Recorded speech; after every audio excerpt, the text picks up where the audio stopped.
Order, please. Before we begin the daily routine, the subject for this evening's late debate was submitted by the honourable member for Cape Breton South.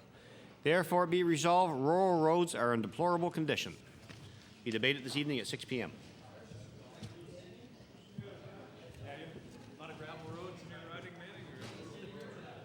Begin the daily routine, presenting reading petitions. Presenting reports of committees. Table reports, regulations, and other papers. The Honourable Deputy Premier. Yes, Mr. Speaker, I beg leave to table the list for the standing committees of the House of Assembly as compiled by the committee's office.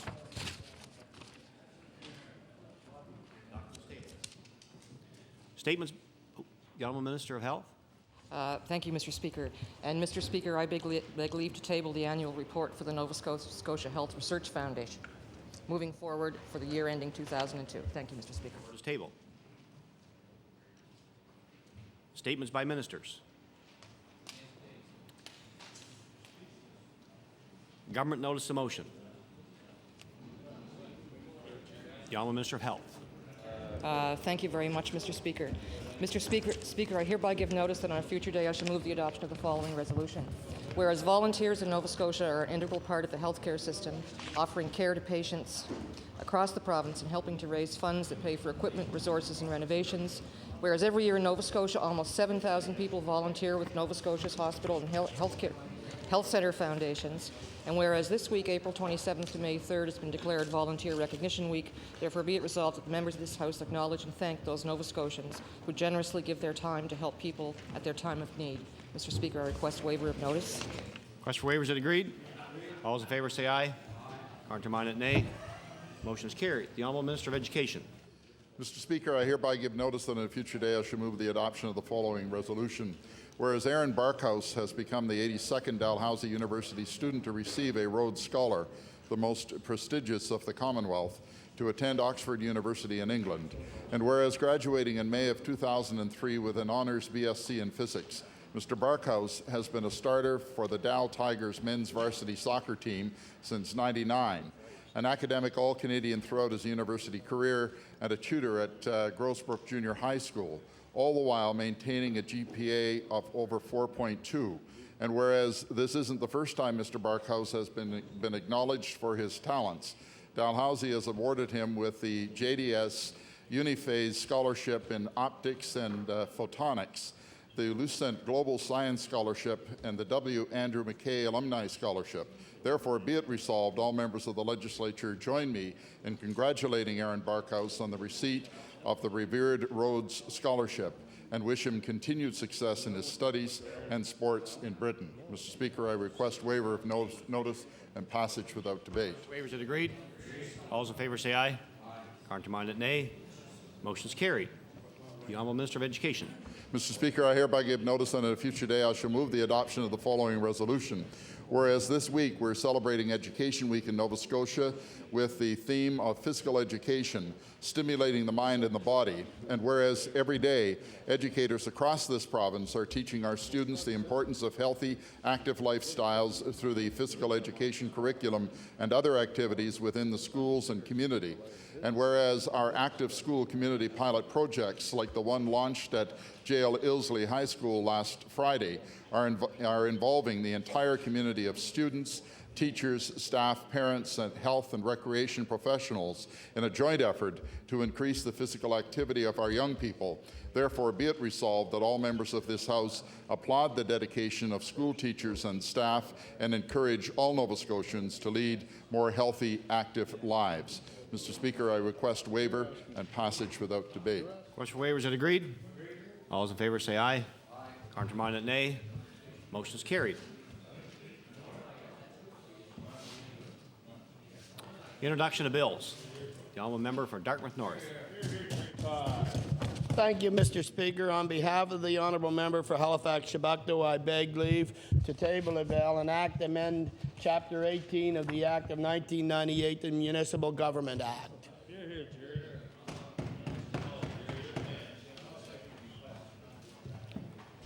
The Honourable Member begs leave to introduce a bill entitled an Act to amend Chapter 18 of the Acts of 1998, the Municipal Government Act.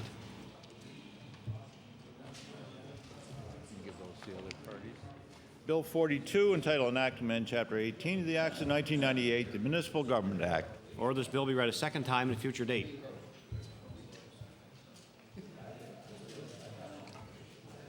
Notice of motion. The honourable member for Cape Breton Centre.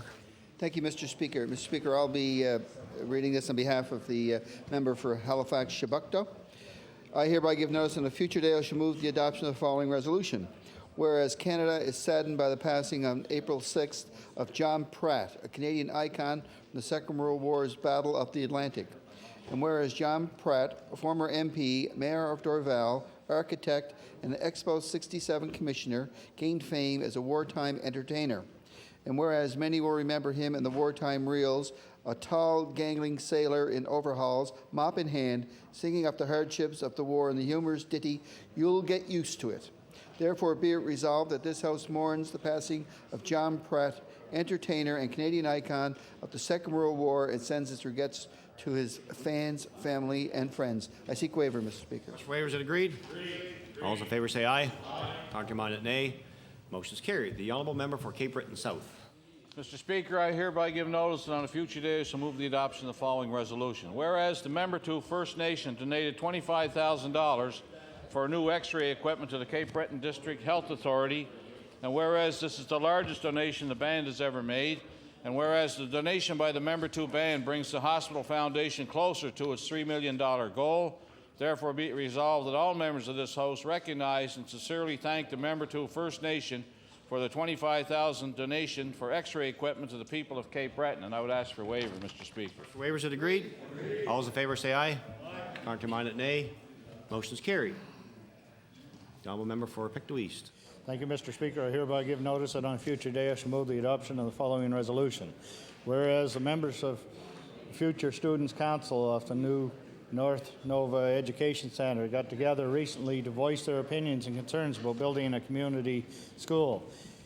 And whereas 12 students pre-elected to represent their future schoolmates came together for a 2-day workshop to get to know each other and establish a framework on how they would like to see their student council operate. And whereas the new school will hold a combination of students from East Pictou, Trenton, and the Glasgow High Schools, therefore be it resolved that members of this House join me in extending congratulations to the members of the Future Student Council of the North Nova Education Centre for their commitment to establishing good communications and relationships with their future classmates. And I seek waiver of notice. Mr. Waiver, is it agreed? All those in favour say aye. Contrary-minded, nay. Motion is carried. The honourable Leader of the Official Opposition. Thank you, Mr. Speaker. I hereby give notice that on a future day I shall move the adoption of the following resolution. Whereas People First Nova Scotia works tirelessly as an advocate for people with learning disabilities, and whereas this organization will hold its 13th annual general meeting and conference on May 9th to May 11th at the Holiday Inn Harborview in Dartmouth, and whereas the conference will highlight the Renewal Initiative for the Community Supports for Adults program and share stories of how that program impacts lives, therefore be it resolved that the members of this House congratulate People First Nova Scotia, the Board of Directors, and the members for the excellent work it is doing to promote equality for all persons who may fall through the cracks without this strong support system. And Mr. Speaker, I would request waiver and passage without debate. Waiver, is it agreed? All those in favour say aye. Contrary-minded, nay. Motion is carried. The honourable member for Clare. Thank you, Mr. Speaker. Mr. Speaker, I hereby give notice that on a future day I shall move the adoption of the following resolution.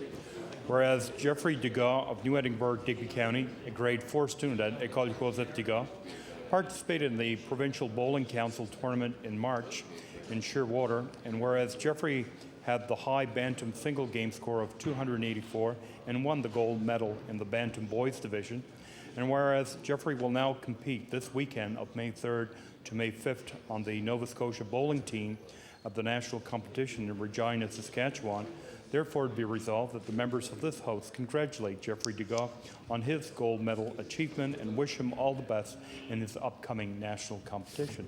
Mr. Speaker, I would ask for waiver, please. Mr. Waiver, is it agreed? Agreed. All those in favour say aye. Contrary-minded, nay. Motion is carried. The honourable member for Annapolis. Thank you, Mr. Speaker. Mr. Speaker, I hereby give notice that on a future day I shall move the adoption of the following resolution. Whereas Middleton was the home of the first consolidated school in Canada, and whereas the old McDonald Consolidated School building was built in 1903 and served as a school until 1979. And now, through the efforts of the Annapolis Valley Historical Society and with the support of the provincial government, the building has been transformed into the Annapolis Valley Macdonald Museum. And whereas throughout this year many events are being held to commemorate the building's centennial with hopes of drawing locals and visitors alike to the museum, therefore be resolved that all members of this House commend the efforts of local heritage societies like the Annapolis Valley Heritage Society in preserving historical treasures like the McDonald Museum. Mr. Speaker, I request waiver of notice. Request for waiver, is it agreed? All those in favor say aye. Contrary-minded, nay. The motion is carried. The honourable member for Dartmouth North. Thank you, Mr. Speaker. I hereby give notice that on a future day I shall move the adoption of the following resolution. Whereas Family Caregivers Association of Nova Scotia is a non-profit organization dedicated to providing support and promoting the efforts of caregivers, and whereas there are approximately 85,000 caregivers throughout the province of Nova Scotia who care for spouses, children, and extended family members and friends, and whereas the Family Caregivers Association of Nova Scotia will celebrate Caregivers Week beginning May the 11th with a Caregivers Luncheon at the Dartmouth Holiday Inn. Therefore be it resolved that the members of this House commend the Family Caregivers Association of Nova Scotia and all the dedicated caregivers throughout the province for their valued contribution to society. Mr. Speaker, I request waiver and passage without debate. Request for waiver, is it agreed? All those in favor say aye. Contrary-minded, nay. Motion is carried. The honourable member for Cape Breton Nova. Mr. Speaker, I hereby give notice that on a future day I shall move the adoption of the following resolution. Whereas this government received a 390-page report entitled The Nova Scotia Workers' Compensation Program, a Focused Review, from an 8-member committee headed by James Dorsey QC as chair, and whereas this report contained 54 recommendations for action, divided into 10 chapters, and was submitted after much work 13 months ago, and this government has so far acted on only one of them, dealing with supplementary benefits, and whereas at this rate, it will take this government 54 years or more to deal with the 54 recommendations of the committee. Resolved that any government that takes 54 years to deal with a report it has received does not deserve a vote at the coming election to be held, we believe, in the month of June. Notice is tabled.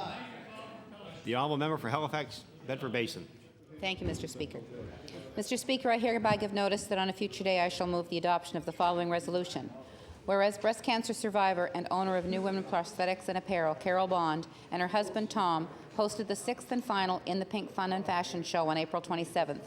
And whereas this fashion show featured breast cancer survivors modeling the latest post-mastectomy fashions provided by New Women Prosthetics and Apparel and clothing from Paula's Fashions in Bedford.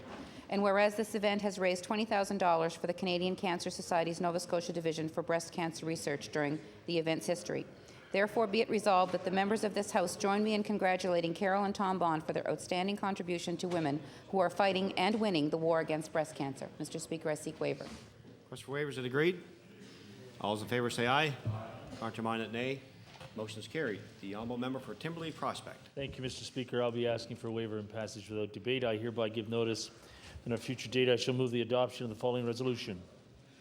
Whereas volunteers play an important and vital role in our communities, whereas Trina Coxworthy of Terrence Bay has provided valuable leadership through her volunteer efforts, and whereas Trina received the Halifax Regional Municipality Volunteer Award at City Hall on Sunday, April 27th, therefore be it resolved this Nova Scotia Legislature offer its congratulations to Trina Coxworthy of Terrence Bay on receiving the Halifax Regional Municipality Volunteer Award and thank her for her many hours of volunteerism. I ask for a waiver and passage without debate, Mr. Speaker. For waiver, is it agreed? All those in favor say aye. Contrary-minded, nay. Motion is carried. The honourable member for Clare. Thank you, Mr. Speaker. Mr. Speaker, I hereby give notice that on a future day I shall move the adoption of the following resolution. Whereas Justin Degas of New Edinburgh, Digby County, a grade 8 student at École Secondaire de Clare, participated in the Provincial Bowling Council tournament in March at Shearwater.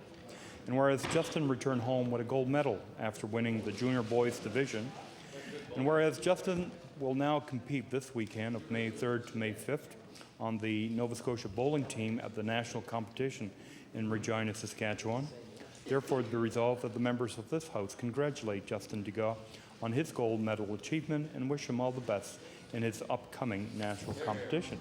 And Mr. Speaker, I would ask for waiver, please. Request for waiver, is it agreed? All those in favor say aye. Contrary-minded, nay. Motion is carried. The honourable member for Kings North. Mr. Speaker, I hereby give notice that on a future day I shall move the adoption of the following resolution. Whereas Halls Harbour boxer Joey Best is one of the best amateur boxers in Canada, and whereas the 16-year-old's gold medal win at the Canadian Junior C Boxing Championships is the first in the 18-year history of the Evangeline Trail Amateur Boxing Club, and whereas the boxer's coach, Brian Gibson, says the biggest part of Joey's game is his conditioning, so anyone who fights him better be in good shape or they won't last long.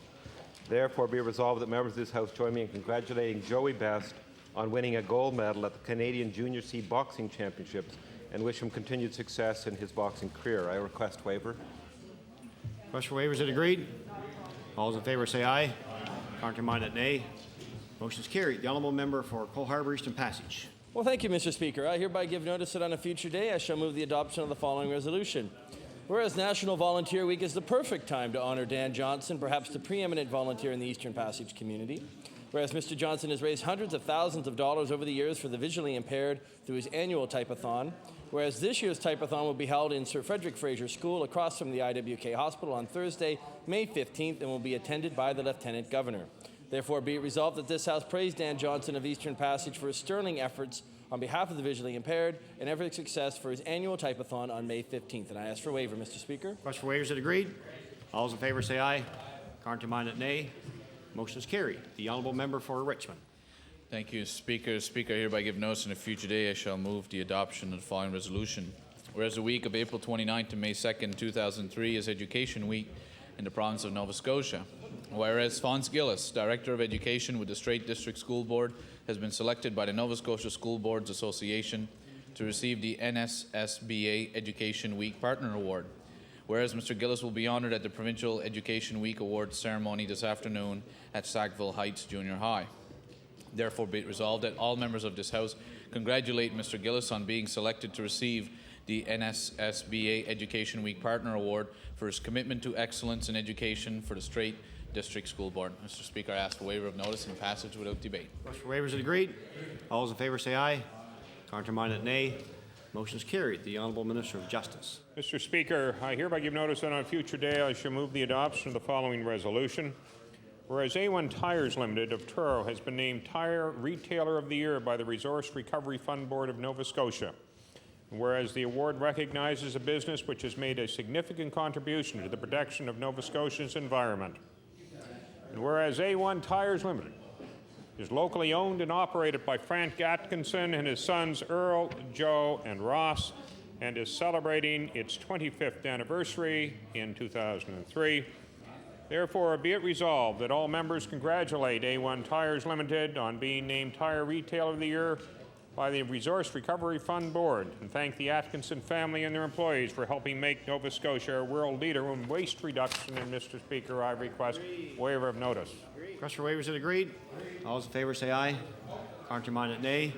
Motion is carried.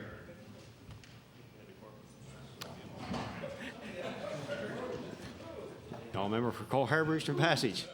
Thank you, Mr. Speaker. I hereby give notice that on a future day I shall move the adoption of the following resolution.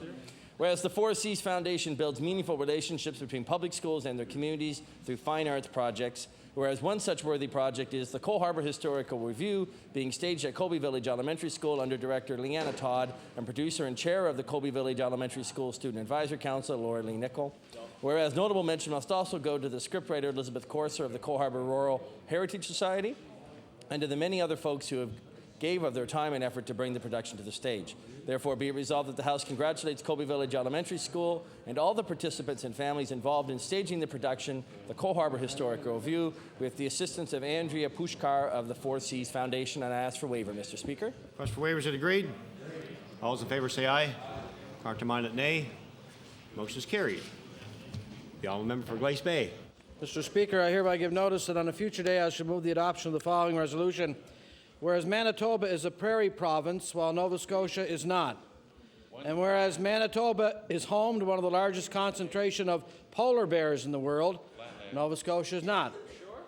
Yeah, sure. Whereas Manitoba borders Hudson Bay, Nova Scotia does not.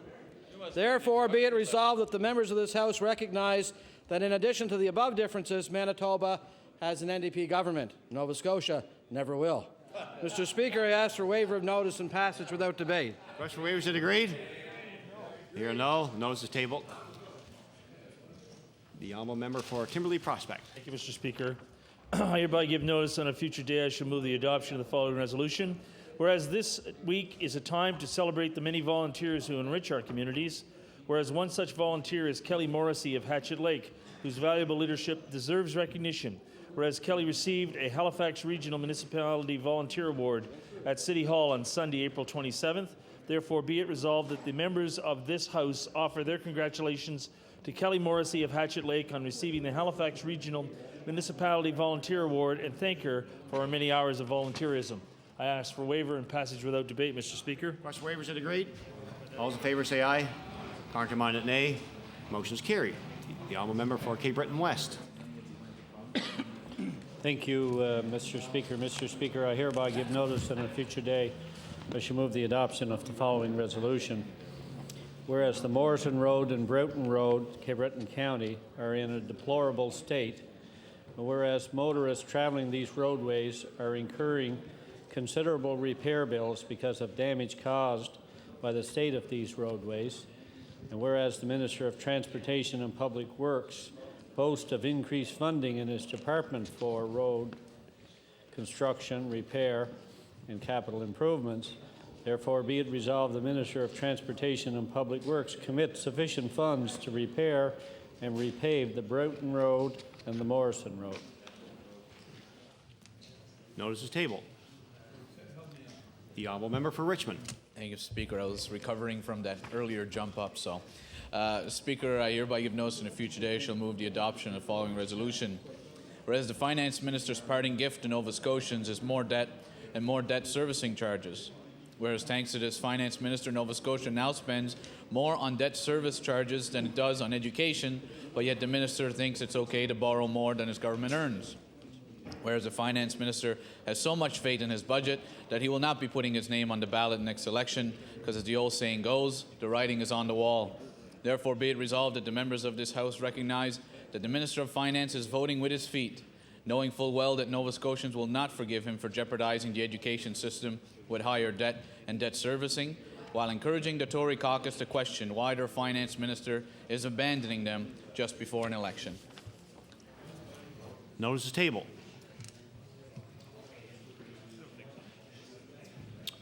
Orders of the day or questions put by members. Question period again at 12:27 and at 1:27. The Honourable Leader of the Official Opposition. Thank you very much, Mr. Speaker.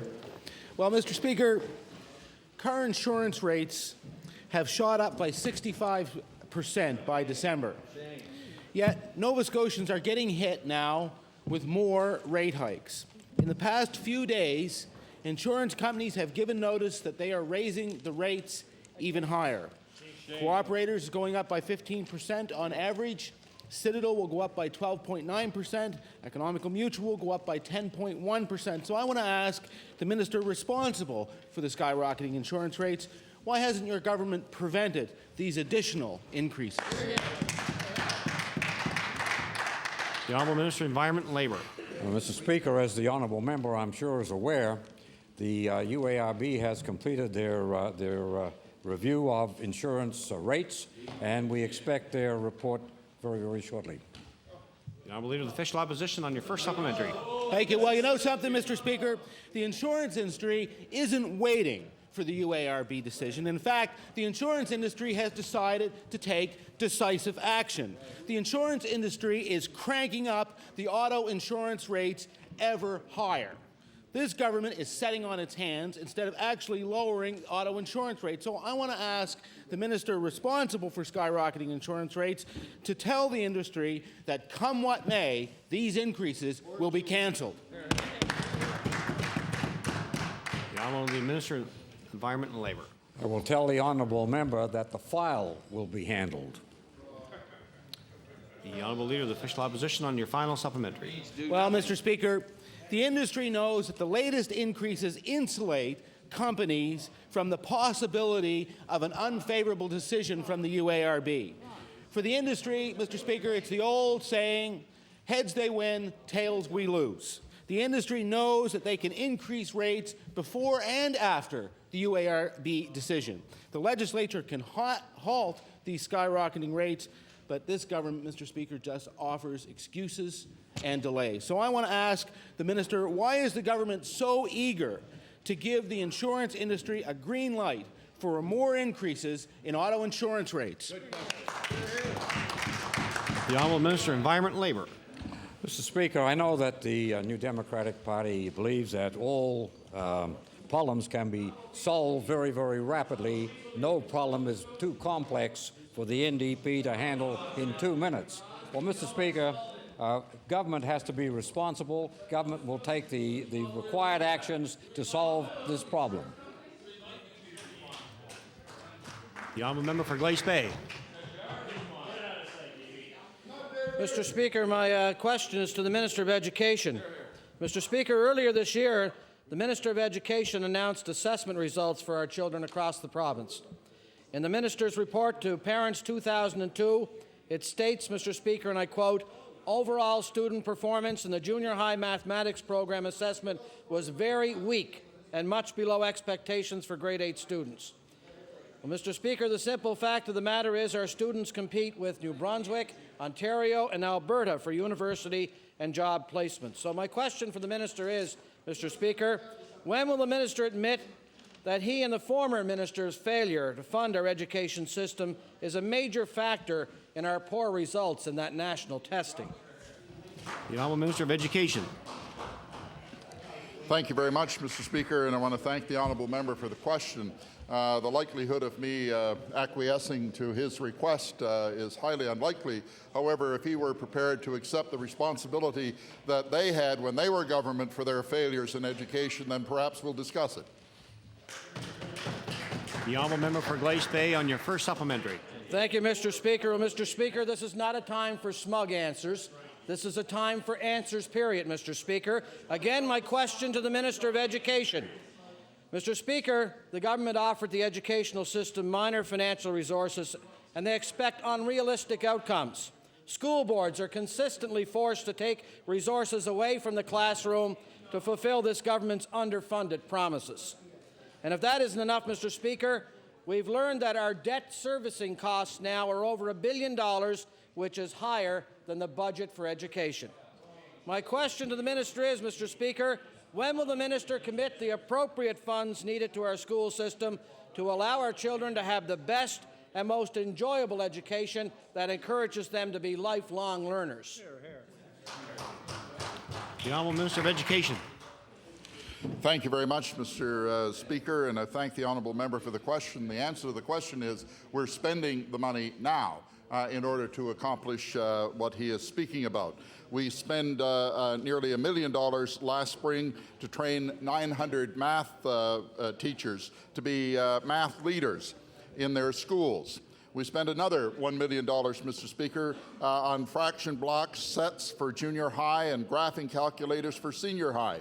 And, Mr. Speaker, we're also developing a grade 10 math course to allow more time for students who need it in order to progress in math. We have our Learning for Life program. We have our Active Readers program, Mr. Speaker, all of which are funded with additional money. So the answer to the honourable member's question, Mr. Speaker, is now. The honourable member for Glace Bay on your final supplementary. Mr. Speaker, our province, and this is a fact, has the second lowest per student funding in this country. And the minister knows that that is a fact, Mr. Speaker. The government knows this, but it continues to do nothing to change that statistic. Mr. Speaker, our children are our future, and therefore they deserve the best education that we can provide. So my final question to the minister, Mr. Speaker, why, over the term of this government's mandate— Order, please. Order, please. Honourable member for Glace Bay. Thank you, Mr. Speaker. My final question for the minister is, why over the term of their mandate did this government choose to see our children as an expense and not an investment in our province's future? The Honourable Minister of Education. Thank you, Mr. Speaker, and I thank the honourable member for the question. Mr. Speaker, in this year's budget, we are spending an additional $55 million on education in order to support our students. That, Mr. Speaker, at a time when there is a declining enrollment of students in this province, we are spending more money on education, and we have a focus on the basics of our education, the mathematics, reading, literature, and writing, Mr. Speaker. That's the focus of this government. We're providing the funds that our students need, and we're increasing those funds, and we'll continue to make education a priority for the students of this province. The honourable member for Cape Breton Centre. Thank you, Mr. Speaker. Speaker, if Nova Scotians want to know why, though, we'll see another huge round of insurance increases with no relief in sight. All they have to do is look at the minister responsible, Speaker. He does not have a firm grasp on this issue. Most of the time, he responds with a joke or something that's just simply not right, Mr. Speaker. So I want to ask the minister, when is he going to start doing his job and protect the consumers of Nova Scotia instead of cowering only to the Insurance Bureau of Canada? The honourable Minister of the Environment and Labour. Mr. Speaker, let me reiterate my answer to this question so many times in the past few weeks. We have a plan. We're working on the plan. The plan will be successful. The honourable member for Cape Breton Centre on your first supplementary. That's cold comfort on a March night to consumers in this province, Mr. Speaker. That minister has no plan whatsoever, and he knows it. By raising the rates on the eve of the URB decision, insurance companies are again outmaneuvering you and your lackluster government. They're able to do this because the minister is not staying on top of this very, very important consumer issue. This is a minister who believes, and he told his House, the reason the rates are lower in Manitoba because the roads are flatter. My question to you, Minister, has your decision to ignore the call to freeze insurance rates allowed insurance companies to jack up rates on the eve of the URB decision? The honourable Minister of the Environment and Labour. The answer is no, Mr. Speaker. The honourable member for Cape Breton Centre on your final supplementary. Well, Mr. Speaker, again, it shows his lack of compassion for the consumers and the residents of this province, Mr. Speaker. The minister, as I said, has never taken the time to understand the auto insurance industry. He doesn't care about it, Mr. Speaker. He's never taken it seriously. And this is the result. The insurance companies have had their way with you and your government, Minister. They've completely walked all over you, and it's time for you to stand up and start doing your job, Minister. I want to ask you, why won't you tell the insurance industry that enough is enough, that if they continue with these increases, that you will bring in legislation to roll back these huge fees? The honourable Minister of the Environment and Labour. Thank you, Mr. Speaker. And in response to the honourable member, I know what I have to do, and I will do it. And if the honourable member wants to give me any advice, he can certainly come and chat with me anytime he wants. The honourable member for Cape Breton West. Thank you, Mr. Speaker. Order, please. The honourable member for Cape Breton West has the floor. Mr. Speaker, it's been brought to my attention that there's about to be a shake-up at the Workers' Compensation Board. Mr. Speaker, I understand that Mr. David Stewie, the CEO of the Workers' Compensation Board, is about to be terminated or will be leaving by the middle of May of this year. Would the minister be willing to confirm that? And if so, when, if the date I've put forth is correct, if he is leaving on that date, and why? The honourable Minister of Environment and Labour.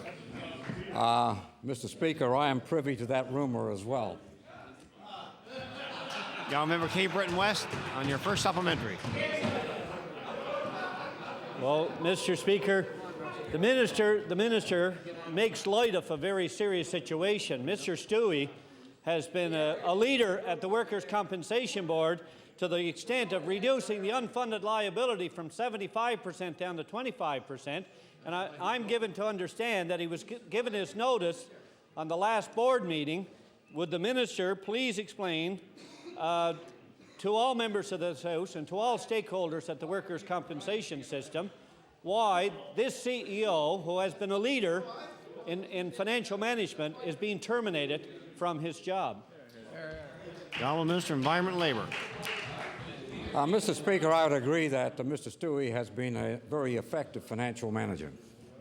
Now, Member Cape Breton West on your final supplementary. Well, Mr. Speaker, we're starting to see we're starting to see the footprints and the fingerprints of John Buchanan coming back to haunt this board. Mr. Speaker, what they're planning on doing is going back to the good old days where political manipulation is going to be the order of the day. My question, Mr. Speaker, to the minister is, would the minister be at least good enough to confirm the reason why his government is allowing Mr. Stewie to be terminated is because his political operatives are preparing to change policy initiatives at the board in favor of the government's agenda? The Honourable Minister of Environment and Labour. Mr. Speaker, I presume there was a question somewhere within that monologue. I didn't get it, quite frankly. The Honourable Leader of the Official Opposition. Thank you, Mr. Speaker. Well, Mr. Speaker, Nova Scotians are starting to receive notices in their mailboxes that another round of auto insurance increases is on the way. Recent filings at the Utility and Review Board show that some of the biggest companies in Nova Scotia plan to hike rates by as much as 15%. Anyone, Mr. Speaker, who insures with Economical may not know it yet, but they're in for another 10% jump in their rates starting this June. Since May of 2001, this company alone has increased rates by 52%. Someone paying $1,000 in 2001 will now pay $1,636.50. It's hard numbers, Mr. Speaker, and the result has been a nearly 64% increase. My question to the minister who is responsible for these skyrocketing increases in auto insurance is this: is your government prepared to let insurance companies gouge Nova Scotians with another round of rate increases? Honourable Minister of Environment and Labour. Mr. Speaker, I can understand the honourable member being exercised about the increase in rates for auto insurance, but all insurance rates across the world are increasing, Mr. Speaker. We are going to do our part in Nova Scotia to keep rates stabilized and, if possible, decreased. Now, Honourable Leader of the Official Opposition on your first supplementary. Well, Mr. Speaker, the reality is that the rates in Nova Scotia are among the worst in this country, Mr. Speaker. Yeah. Since last March, insurance rates in Nova Scotia have jumped by 65%, and they're going up again. This morning, my office heard from a senior who just found out that his rate is going up another 20%. That means even though he has a great driving record, his insurance has jumped by 75%, Mr. Speaker, since 2001.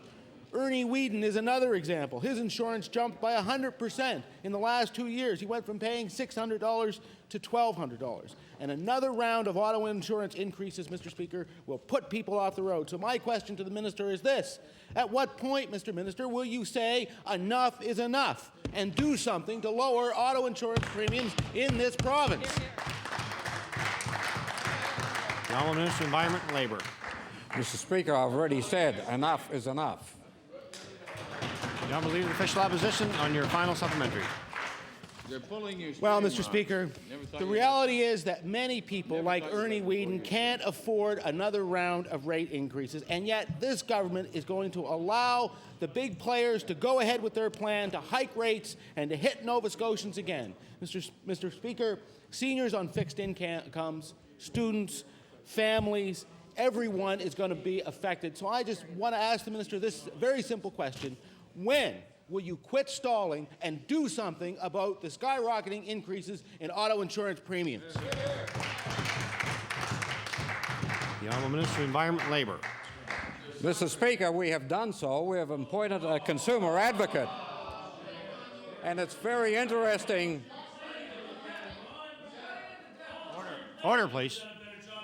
Order, please. Order, please. Mr. Speaker, is in Manitoba. They have followed Nova Scotia's scheme, and they have appointed a consumer advocate, I believe, last week. So, Mr. Speaker, the reason that they have...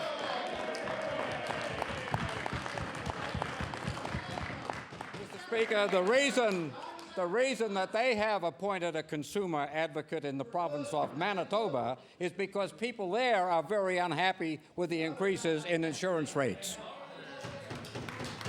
The honourable member for Halifax Needham. Thank you.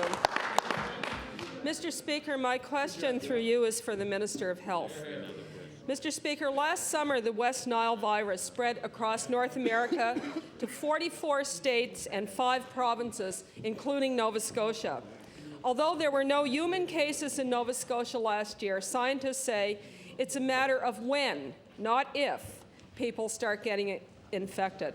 The other 4 provinces have taken the risk seriously, and they've announced well-funded, aggressive mosquito control programs, but Nova Scotia hasn't, Mr. Speaker. In fact, Health Canada's West Nile site has links to the West Nile virus strategies of BC, Ontario, Manitoba, Quebec, and Ontario, but none for Nova Scotia. Why, Mr. Speaker? Because we don't have one yet. I want to ask the Minister, the mosquito season is already upon us. When will your government release its plan to stop the spread of West Nile virus? The honourable Minister of Health. Thank you. Thank you very much, Mr. Speaker, and the tentative date is May 15th. Thank you, Mr. Speaker. For Halifax Needham on your first supplementary. Well, thank you, Mr. Speaker, and I want to thank the Minister. Mr. Speaker, I hope this government won't make the same kind of amateur mistakes they did when dealing with SARS. The government of Ontario has invested $7 million to fight the West Nile disease. Manitoba has invested $5.8 million, Saskatchewan $1.2 million, and the Quebec government has already started larviciding in Montreal and is holding a West Nile symposium today. In the government's Health Blue Book a week ago, they promised a plan, and so far we've seen nothing. So I want to ask the government why you have not woke up to the reality of this deadly disease and get serious and release your plan in order to protect Nova Scotians and their families. The honourable Minister of Health. Thank you, Mr. Speaker. Mr. Speaker, to date, people in my department have been meeting with various groups and agencies to talk about the West Nile, the mosquito season. And Mr. Speaker, the education and public awareness program will begin in earnest in a couple of weeks. One of the issues that the member raised I would like to address, and that is the issue of spraying, larvicide spraying. We are not doing that in Nova Scotia this year, Mr. Speaker, for the simple reason that we don't know exactly where to spray. Last year we had 4 dead birds, far fewer than the provinces the member mentioned. And these 4 dead birds of West Nile virus were in 4 different counties. We do not have enough specific information yet to make a larvicide program effective. Thank you, Mr. Speaker. The member for Halifax Needham on your final supplementary. Thank you, Mr. Speaker. Well, Mr. Speaker, there were 4,000 cases reported in North America in 2002, the largest outbreak of the disease in history. And Nova Scotia has 25 mosquito species, and nearly half of these are carriers of the virus. So, Mr. Speaker, since mosquito season has started, other provinces are acting aggressively, and Nova Scotians want to know why your government has failed to take this disease more seriously. The honourable Minister of Health. Mr. Speaker, I'd like to tell the member responsible for skyrocketing panic that this government does take the West Nile virus very seriously. We have been preparing for this summer for a while now. We do expect cases to appear in Nova Scotia this summer, and we are preparing very aggressively for that. Thank you, Mr. Speaker. The honourable member for Dartmouth East. Thank you, Mr. Speaker. My question is to the Premier. Mr. Speaker, every time the government talks about its Smoke-Free Places Act, it tells Nova Scotians that it's one of the strongest pieces of legislation in Canada. Yep. What they don't say, however, is that it's the strongest legislation for creating exemptions and not protecting the health of Nova Scotians. So, Mr. Speaker, the Cape Breton District Health Authority's medical staff is urging the Premier to uphold municipal anti-smoking bylaws and not exempt the Halifax and Sydney casinos from those bylaws. Will the Premier explain to the House today why he's willing to accept the casinos and won't protect casino workers from secondhand smoke? The Honourable the Premier. Thank you very much, and I refer that to the member responsible for the Gaming Corporation. The Honourable Minister of Finance. Mr. Speaker, to the member opposite from Dartmouth East, the member is very much aware, as he was a member of the previous administration who signed the contract with the casino operator, that there are provisions in that contract which state that if bylaws are changed or rules are changed both municipally, provincially, and federally that have a negative impact on the casino, Mr. Speaker, then they have a termination clause that they can invoke, which has to be remedied within 30 days. Mr. Speaker, what we have done in this session is to allow the government to react within 30 days. Mr. Speaker, this is an issue of more than $100 million. The member opposite is more than aware of all that details because he was a member of the government that basically signed the contract. The Honourable Member for Dartmouth East on your first supplementary. Thank you, Mr. Speaker. And to the Premier, Mr. Speaker, as a previous medical doctor, the Premier knows well the effects of secondhand smoke.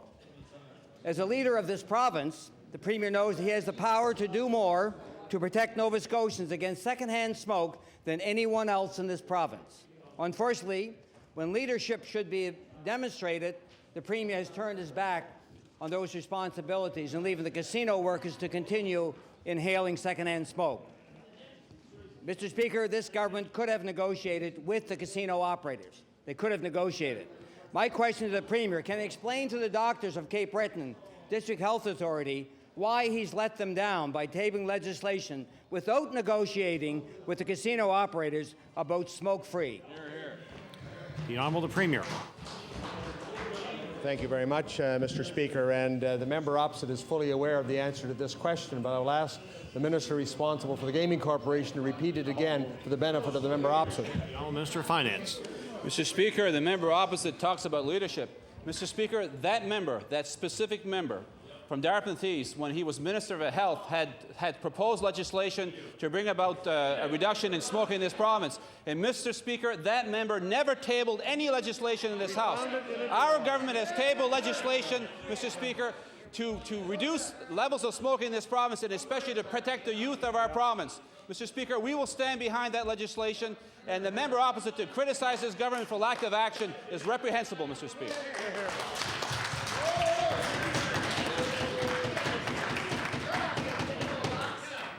The Honourable Member for Dartmouth East on your final supplementary. Thank you, Mr. Speaker. My question, my final supplemental to the Premier. In overruling municipal bylaws and about leadership, and government is about leadership, but when push comes to shove, this government proves it doesn't have any. Nova Scotians' own anti-smoking strategy says one group of people most at risk from secondhand smoke are those exposed to secondhand smoke at work. In particular, restaurant, bar, and casino workers. That's the own strategy of this government says that. My question to the Premier, when will this Premier, this person who has sworn the Hippocratic oath to do no harm, show leadership on this issue? The Honourable Premier. Thank you very much, Mr. Speaker. And the member opposite needs to be reminded on a regular basis that when he was a member of government, there was a piece of legislation that was drafted for the benefit of that government, but it remained in the drawer. The legislation was remained in the drawer. It was never brought forward. So I find it very, very difficult to accept criticism from that caucus and that member on the actions of this government that has produced the best anti-smoking legislation in Canada. Hey.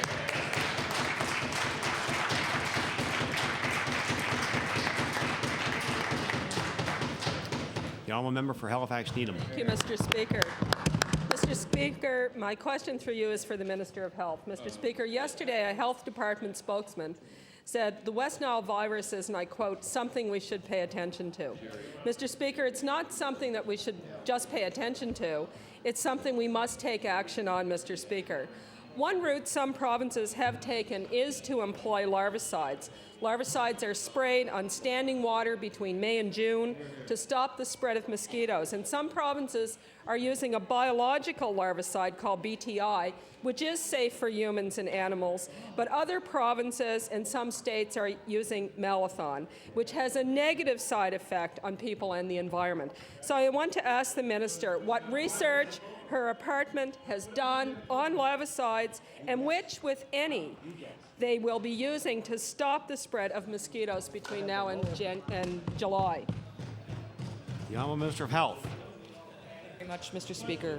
And Mr. Speaker, we have done enough research and do enough surveillance on the dead birds to know that we are not going to be, as I said earlier, spraying this spring because we don't have enough information as to where the larvicides should go. And that is a decision that has been taken after considerable research. Thank you very much, Mr. Speaker. The Honourable Member for Halifax Needham on your first supplementary. Well, Mr. Speaker, while this government is doing research, other provinces are acting on what is a serious matter, Mr. Speaker. Mr. Speaker, I want to tell the minister that the International Labour Organization reports that children and adolescents should not be exposed to malathion and that any exposure should be reported to a doctor.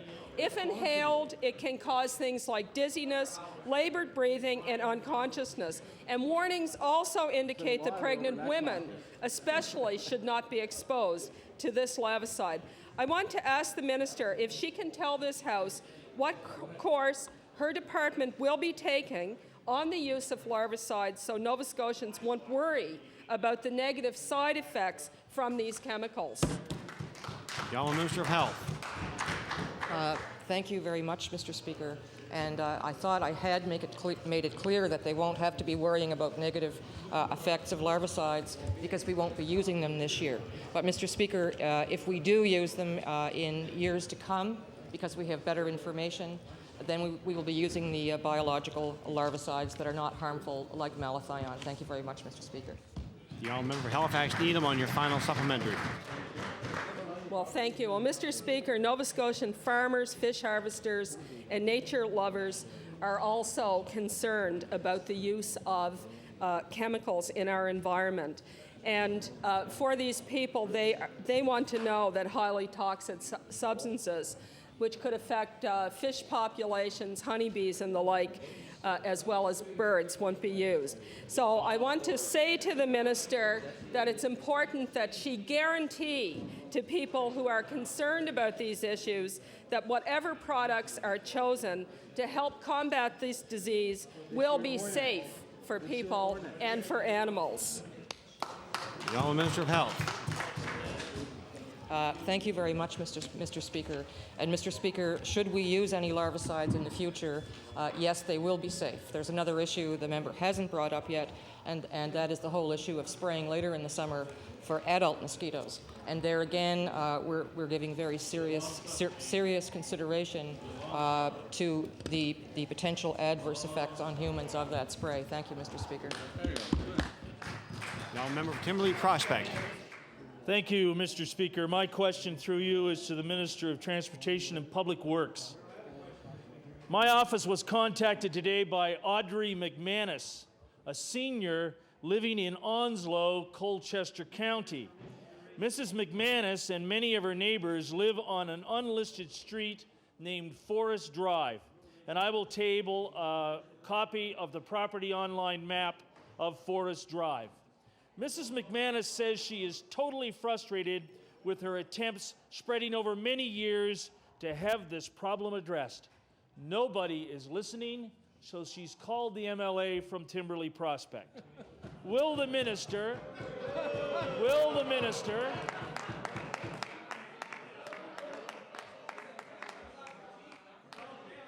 Sorry, Bill. Sorry, Bill.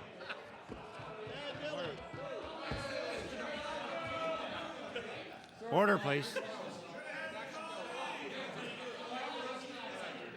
Order, please. Order, please. The Honourable Member Timberlea Prospect has the floor.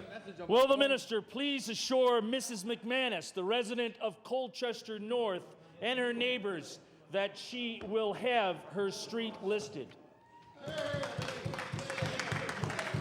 The Honourable Minister of Transportation and Public Works. Mr. Speaker, I can hardly imagine the level of desperation that would have driven that woman to call the honourable member.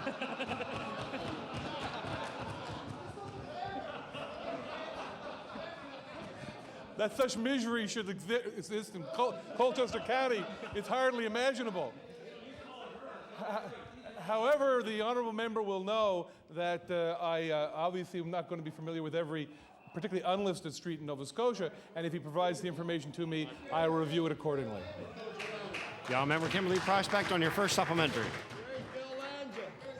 Because Forest Drive isn't listed, the residents have had to pay for all the maintenance, all the snow removal. Services such as garbage collection are not even provided.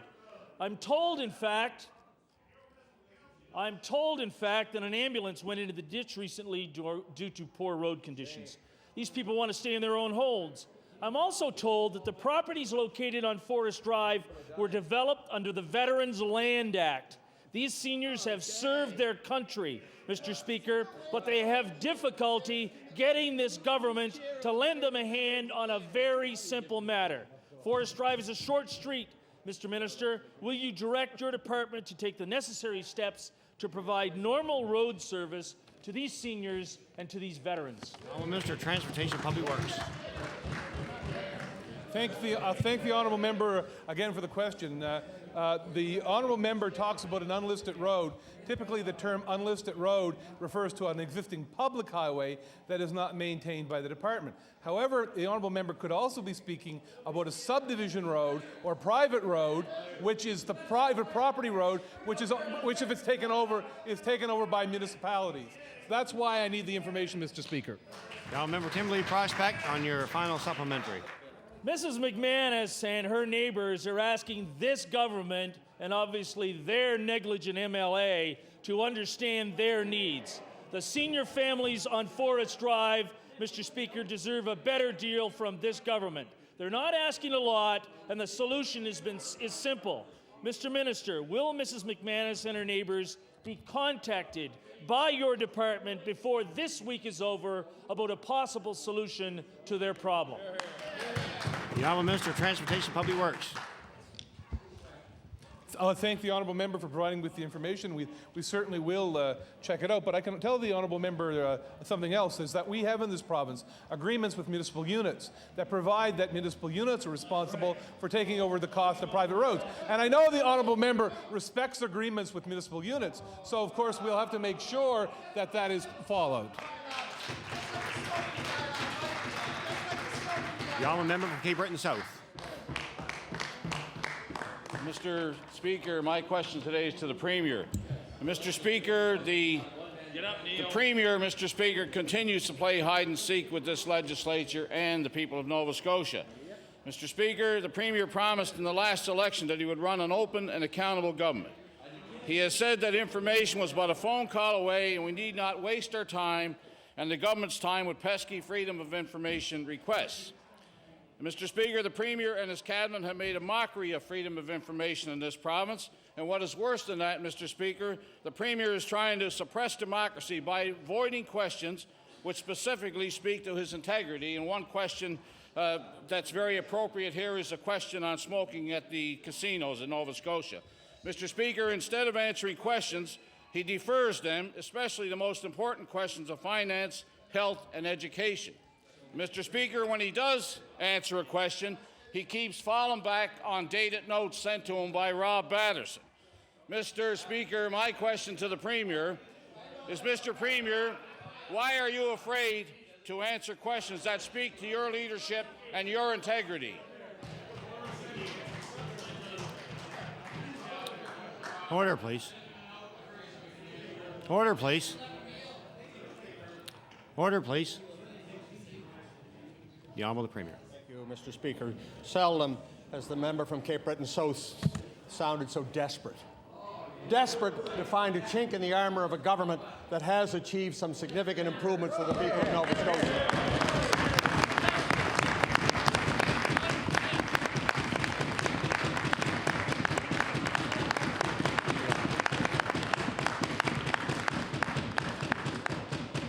Speaker, I'm not going to get in an argument over credibility with the member opposite.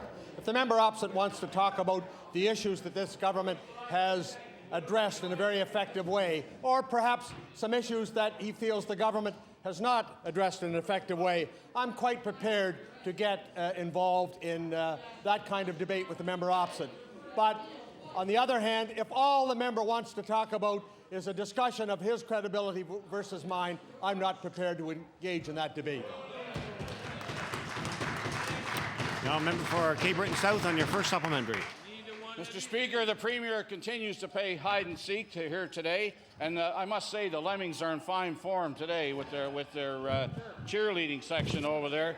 Mr. Speaker, the Premier has deferred, Mr. Speaker, since this legislature convened this spring session, 70 different questions in this House. He's referred to ministers, and I want to table that list of questions for the House.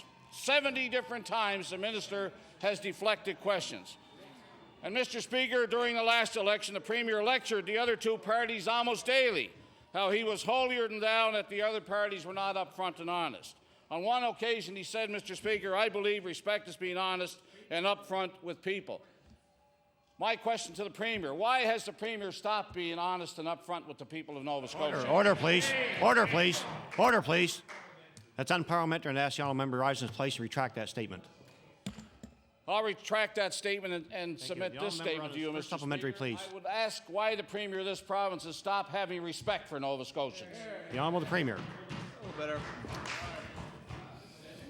Thank you very much, Mr. Speaker. And the member opposite knows that this member each year since he became leader of his party has spent every summer traveling from one end of Nova Scotia to the other, talking with Nova Scotians. From June till October, from 1996 on, I have done that. I've literally talked to tens of thousands of Nova Scotians, getting ideas as to what Nova Scotians expect from the government. Now, if the member opposite thinks that is treating Nova Scotians with a lack of respect, then he's entitled to his opinion. But I'm also entitled to mine. This government has been open and accountable and has dialogued on a regular basis with Nova Scotians, and as long as we're government, we will continue to do so. Now, member Cape Breton South on your final supplementary. Mr. Speaker, the Premier talks about being open and accountable. Well, where was that Premier last Friday when his estimates were before this House and he conveniently ducked out of here and Order, left please. the junior... Order, please. Order, please. Order, please. Order, please. The same rules in the committee as for the House. The honourable member knows he's not to acknowledge either presence or absence of a member. The honourable member for Cape Breton South, his final supplementary, please. The presence or absence. I'm talking final about supplementary. the estimates of this House, Mr. Speaker. The estimates of this House. Order, please. Order, please. Order, please. The honourable member brought to the attention of the House the presence or absence of a member, and he knows it's against the rules. Yes, you. Order, please. The honourable member can put the final supplementary, or I'm going to call another member to put a question. Mr. Speaker, Mr. Speaker, this is a place of public accountability. Estimates are a place for public accountability. And the Premier chose to ignore that process, Mr. Speaker. He chose to ignore that process, instead substituting a junior minister to run interference. Now, Mr. Speaker, my question to the Premier is, why did the Premier not feel it necessary to be accountable to this House with his own departmental estimates? Honourable Premier.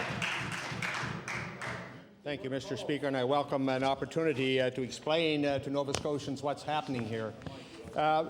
This House, despite the level of debate sometimes, operates on courtesies. For example, Mr. Speaker, we offer the members opposite the courtesy of providing ministerial statements before they're delivered in the House so they can prepare their responses.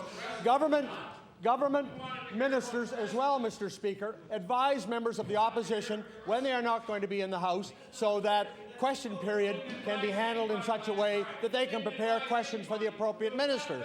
Now, the day before... Order, please. Order, please. Order, please. Young member Cape Breton South will bring himself to order. He'll leave. Order, please.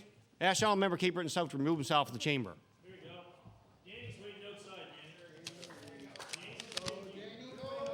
Next question. Young member Dartmouth North. Get them under control.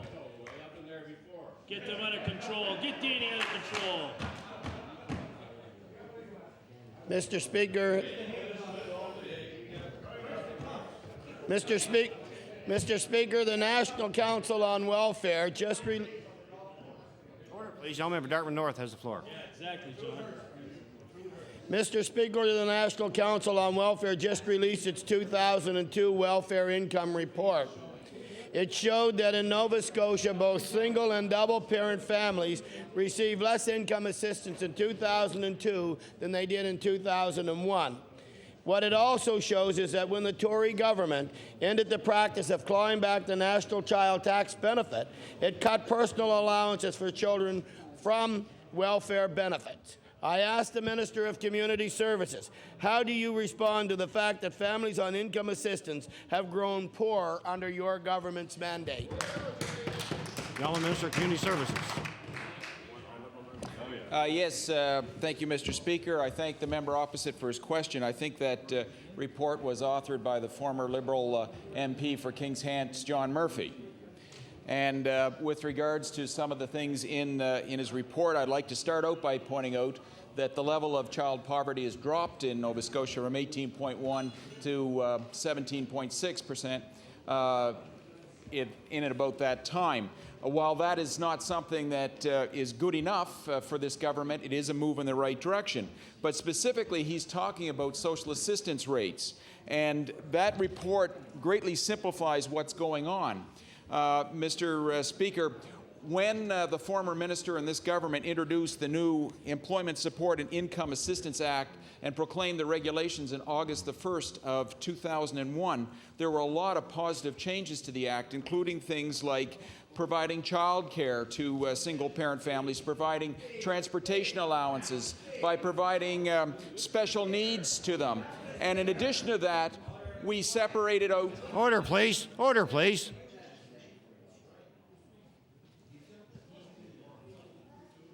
No member would wrap it up a little quicker, please. But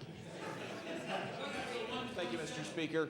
And yes, we did separate out the national child benefit and the Nova Scotia child benefit portion from the social assistance rates so that it would be uniform for both working poor families and social assistance recipients.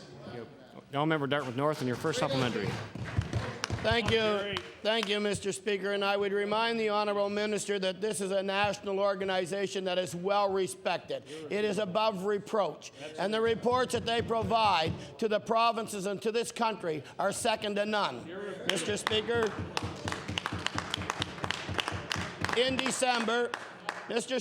December, the former Minister of Community Services stated that families on income assistance were better off because his government stopped clawing back their child benefit supplement. The report states, and I quote, "Most perverse of all is the effect of Nova Scotia child tax benefit. Nova Scotians' cut to personal allowance for children in August of 2001 were greater than any benefits to the families from provincial government's decision to cease the child clawback supplement." How can the Minister of Community Services possibly justify making changes that ensured more Nova Scotian children would go hungry? Minister of Community Services. Thank you, Mr. Speaker. And I would say to the member opposite, I was kind of hoping that this would come up in the estimates because so much positive has been done that it would take some time to cover it all, and that's part of the reason for the length of my first response. But I would start by saying that the $30,700,000, which now goes directly to the 60,000 odd Nova Scotians that have received the national child benefit. The Nova Scotia child benefit portion, Mr. Speaker, is targeted to those children that are most in need of this. Order, please. Thank you. They get the full benefit. Order, please. Order, please. The honourable member of Dartmouth North, your final supplementary. Now, I'd ask the honourable member to put the question, please. You've had 5 minutes already in this question, so I'd ask the honourable member to put his final supplementary question, please. Well, Mr. Speaker, it wasn't my time that was used. You count my time, Mr. Speaker, and I can truly acknowledge your decision. Order, please. The honourable member of Dartmouth North, the final supplementary, please. Thank you, Mr. Speaker. Mr. Speaker, the provincial portion of welfare income for families has decreased steadily under the John Ham Tories. That's a fact. They'd rather hand out big businesses than feed children. The former minister attempted to discredit Dr. Lynn McIntyre's report last year showing single mothers and children going hungry in Nova Scotia. Well, Mr. Speaker, That study was accurate then, and it's accurate now. So I asked the Minister of Community Services, will you admit to the members of this House that your government has done nothing to help children of low-income families in this province? Minister of Community Services. Thank you, Mr. Speaker. I thank the member opposite for bringing up that report, which was out of date by the time that it was published, because we'd already taken steps to address it. And to finish the point about the Nova Scotia Child Benefit, Mr. Speaker, it's targeted to those children most in need, and it cuts off for the higher income children. We work with the federal plan.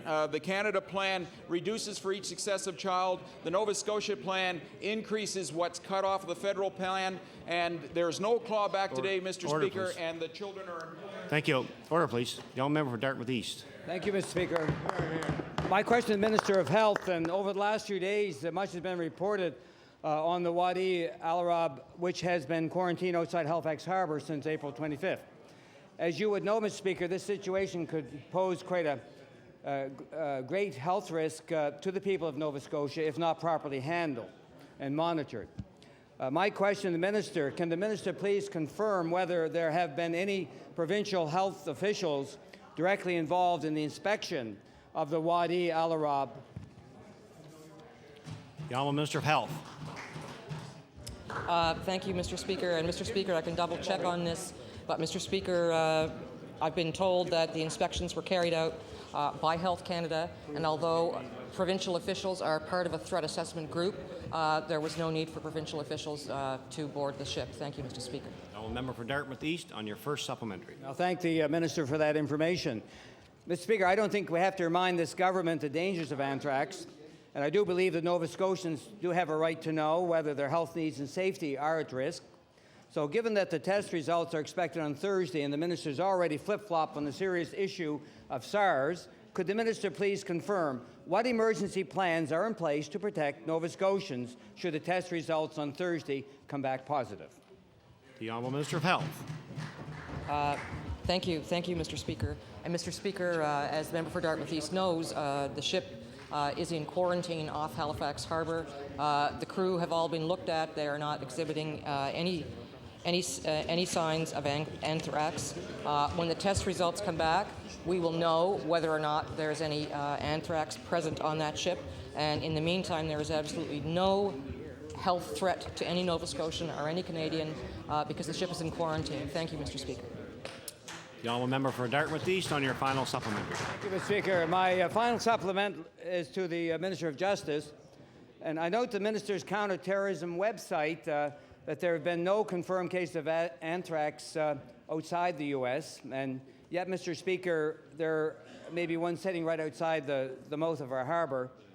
And I know there's an issue of whether the ship would or would not come in. But my question to the Minister of Justice is, what contacts has the Minister of Justice had with the national and international security officers, given the reports this morning that situation may very well be involved in a case of bioterrorism?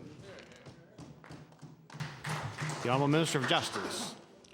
Mr. Speaker, the report that we had late yesterday afternoon from the federal officials is that our country does not appear to be at risk. Okay. The honourable member for Timberley Prospect. Mr. Speaker, I'll table a letter that was sent to me from a nursing student at Dalhousie. What does it say, Bill? This young woman has been told there are no jobs in Metro and she can't relocate due to family commitments. She's $50,000 in debt with no job prospects. She's worried she won't find work before the payments have to be made on her student loan. She believed the Premier in 1999 and the commitment to hire 400 new nurses, and she took the risk of going back to school. Now she feels she was sold a bill of goods. I wish to ask the Minister of Health, why won't you admit that your nursing strategy has fallen short for this young woman? The Honourable Minister of Health. Thank you, Mr. Speaker. And Mr. Speaker, our nursing strategy has been very successful so far, and it will continue to achieve more success. There are jobs for nursing graduates throughout Nova Scotia. They aren't necessarily all going to happen in May of any one year. But, Mr. Speaker, I would suggest the young woman, I'm sure she's disappointed, but a job will come her way, Mr. Speaker. Thank you very much. The honourable member for Timberley Prospect on your first supplementary. Mr. Speaker, in 2002, the Canadian Nursing Advisory Committee released 51 recommendations on nursing, including increasing staff to reduce workload and overtime for nurses. Instead of full-time nurses, this government uses casual positions and excessive overtime for current nurses to fill the need. In 2002, the former president of the NSNU told the Premier at the time, nurses are struggling with, quote, exhausting shifts, excessive workloads, and overtime, end of quote. I want to ask the Minister of Health, you know the need is there. The new graduates are now on our doorsteps. Why won't you live up to this government's election promise made in '99? The honourable Minister of Health. Thank you, Mr. Speaker. And Mr. Speaker, one of the initiatives this government has taken is a joint program with St. FX and UCCB that trains nurses outside Metro to do the work in those hospitals there. Attached to that initiative at St. FX is another one to take graduates with a science background and give them a shortened nursing degree, which will allow them to graduate in the fall. This is one of the initiatives that will help spread out the demand for the nurses for a job immediately, with the reality that not all jobs are available in May or June in any of our health authority districts. Those are just two examples of how our promises are being kept. Thank you very much, Mr. Speaker. Timberley Prospect on your final supplementary. From the letter that I've tabled that this young woman wrote to me, I would like to quote, Mr. Speaker. She asked this question: what is so appalling is that the United States is bending over backwards to accommodate and welcome our graduating nurses, and our own province is turning us away and making us feel unwanted, end of quote. This government has let this young woman down. She's let her classmates down. Even worse, they're letting all nurses down by failing to address workload and overtime issues. So I wish to ask the minister, how many more nurses, how many more recent graduates are you willing to drive out of this province before you address the need for more nursing positions and less overtime in the health system in Nova Scotia? Minister of Health. Thank you very much, Mr. Speaker. And Mr. Speaker, this morning on CBC Radio, there was an interview with recent graduates in Toronto who were wondering why they couldn't get hired in Toronto, in spite of the fact that Ontario has put out a nationwide call for nurses to come to Toronto. Mr. Speaker, I raised that story in order to try to explain to the member opposite that the supply and demand in the nursing profession is a complex thing, Mr. Speaker. We are working to address these problems, but the member opposite wants a slick answer. He's not going to get it from me. Thank you very much, Mr. Speaker. The honourable member for Cape Breton Nova. The honourable member for Cape Breton Nova. Mr. Speaker, a question to the Minister of Labour. I've given him advance notice of this, but earlier today I tabled a resolution about this report, the Dorsey report, 390 pages. It's already been tabled several times.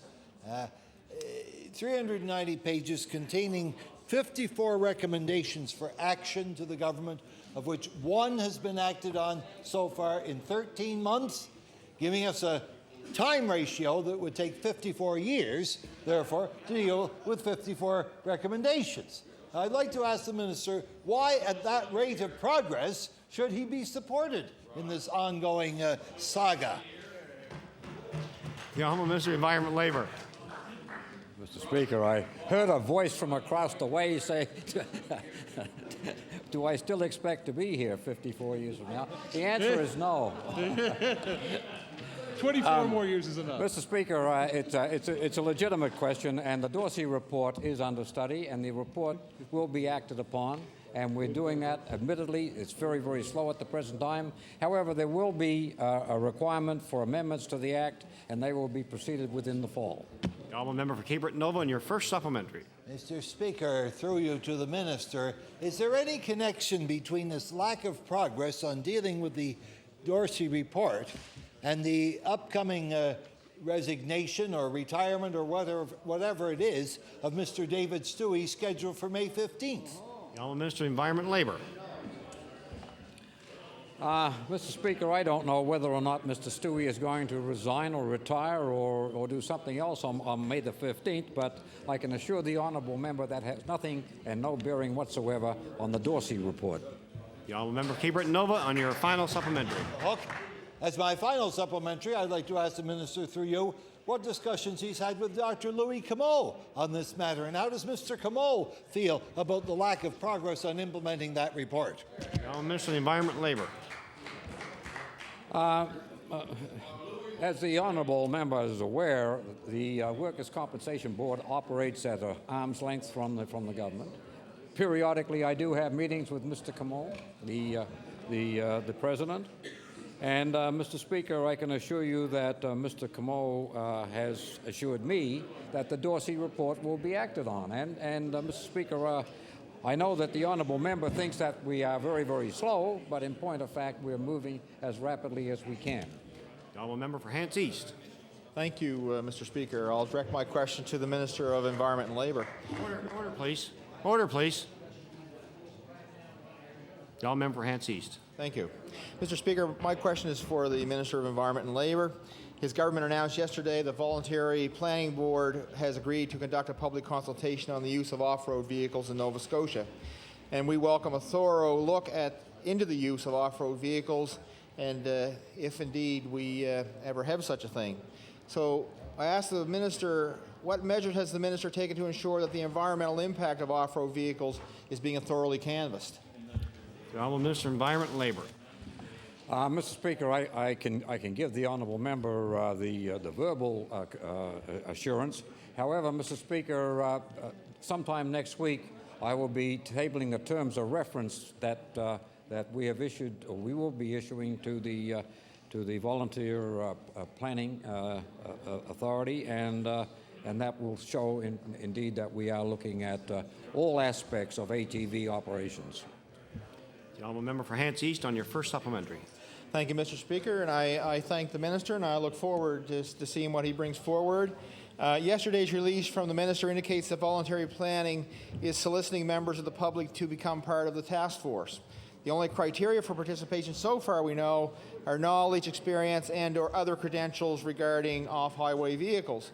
So what assurances can the Minister give Nova Scotians that this task force will have adequate representation from groups concerned with the environmental impacts of off-road vehicles? Now, Minister of Environment and Labour, you have about 5 seconds. Well, Mr. Speaker, 5 seconds certainly can't answer that question. However, I would suggest that the honourable member ask me the question again tomorrow. Order, please. Time allotted for a question period has expired. The honourable member for Colchester, Muscataba Valley, in a point of order. Yes, Mr. Speaker. Mr. Speaker, on a point of order, honourable members in this legislature know, or at least most members know, that private roads are a municipal issue, and I'm quite certain that I heard the honourable member for Timberley Prospect refer to my colleague for Colchester North as being a negligent MLA. And Mr. Speaker, I find that disrespectful and uncalled for that another honourable member would refer to as a member as being negligent, when I know full well from working with that honourable member from Colchester North for 4 years that he's a hard-working, very respectable member. And I would ask him to stand in his place, Mr. Speaker. Mr. Speaker, I would ask that member for Timberley Prospect to stand in his place and apologize to the honourable member from Colchester North. Order, please. Order, please. Order, please. There's a lot. Order, please.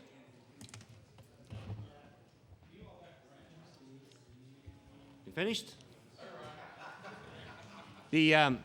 As everyone I'm sure would agree, there's been a lot of noise in the House today. It's very hard to hear a lot of things that are happening on the floor of the House. I did not hear the honourable member for Timberley Prospect claim that the member for Colchester North was negligent in his duties. If he did, I would ask the honourable member for Timberley Prospect to please rise in his place to retract that, because I would think that would be all members here are honourable members and hard-working members, all members. So the honourable member for Timberley Prospect. Mr. Speaker, I did use the word negligent. I brought the issue forward because this particular constituent of that member chose to contact me on that matter. The word negligent, however, was used, and I will withdraw it. Thank you, sir. Appreciate that. And the honourable member for Hants East on a point of order. Thank you, Mr. Speaker, and to all members of the House, I'd like to draw your attention to the West Gallery. A young woman sitting there today, Erin Parker from Pictou West, and the niece of former MLA Charlie Parker. I'd like for members to give her a warm welcome. She's job shadowing me today, so.